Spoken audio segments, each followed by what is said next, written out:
राधे राधे सदा भवानी दाहिने गौरी पुत्र गणेश पंचदेव रक्षा करें ब्रह्मा विष्णु महेश। माघ महात्म 16वां अध्याय।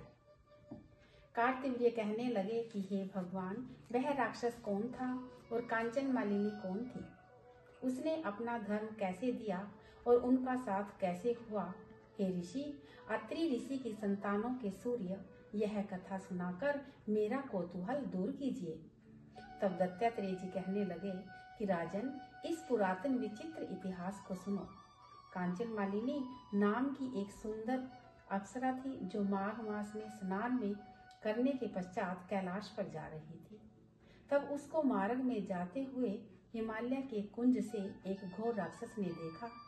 उस सोने जैसी तेज वाली, सुंदर कटी वाली, बड़े बड़े नेत्र वाली, चंद्रमुखी, सुंदर केश और पीन पयोगर वाली सुंदर अप्सरा को देखकर उस राक्षस ने कहा कि हे सुंदरी, कमल नयनी, तुम कौन हो और कहाँ से आ रही हो?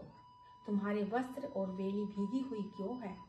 तुम आकाश मार्ग से कहाँ जाती हो और किस पुण्य के प्रताप से तुम्हारा शरीर ऐसा तपस्वी और रूप ऐसा मनोहर है? तुम्हारे गीले वस्त्र से मेरे मस्तक पर गिरे हुए एक बूंद जल से मेरे क्रूर मन को एकदम शांति प्राप्त हुई है। इसका क्या कारण है? इस जल की क्या महिमा है? तुम बड़ी शीलवती प्रतीत होती हो, इसका कारण मुझसे कहिए।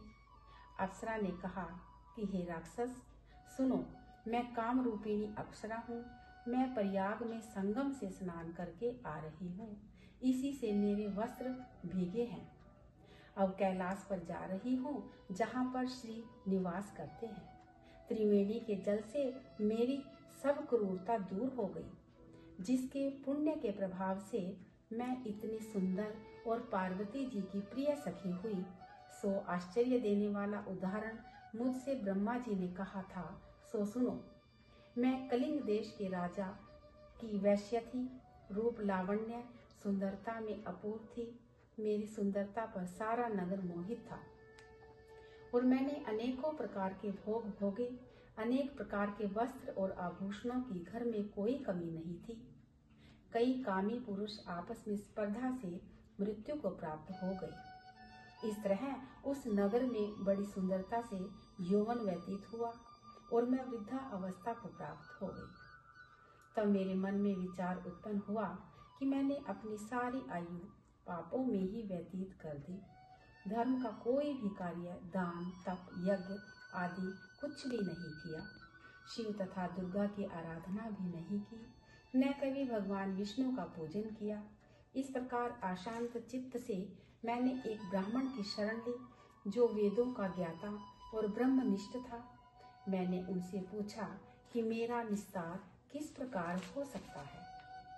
महाराज, साधु सज्जन अच्छे और बुरे सब पर दया करते हैं, इसलिए मुझ पर दीन पर भी कृपा करके मुझ कीचड़ में डूबी हुई को पकड़कर उभारिए। क्षीर सागर का क्या हंस को ही दूध देता है, बत्तख को नहीं देता? तब वह ब्राह्मण राजा का पुरोहित इन सब बातों को सुनकर मुझ पर दया करके कहने लगा कि तू ब्रह्मा के क्षेत्र यानी प्रयाग में जाकर माघ मास में त्रिवेणी संगम में स्नान कर, परंतु मन में अशुभ क्रिया का विचार नहीं करना। पापों के नाश के लिए महर्षियों के तीर्थ स्थान से अधिक और कोई प्रायश्चित नहीं बतलाया। प्रयाग में स्नान करने से तू अवश्य ही पवित्र होकर स्वर्ग को जाएगी। हे भामिनी, पुराने समय में गौतम ऋषि की स्त्री को देखकर इंद्र ने काम के वशीभूत होकर कपट वश में उससे भोग किया था, इसलिए ऋषि द्वारा श्राप दिया गया और उसका शरीर अत्यंत लज्जा युक्त हजारों भवों वाला हो गया। तब इंद्र नीचा मुंह करके अपने पाप कर्म की बुराई कराने वाला मेरु पर्वत के शिखर पर स्वच्छ जल वाले सरोवर पर एक स्वर्ण कमल से भरे हुए कोटर में घुस गया और अपने पाप को धिक्कारता हुआ कामदेव की बुराई करने लगा कि यह सब पापों का मूल है।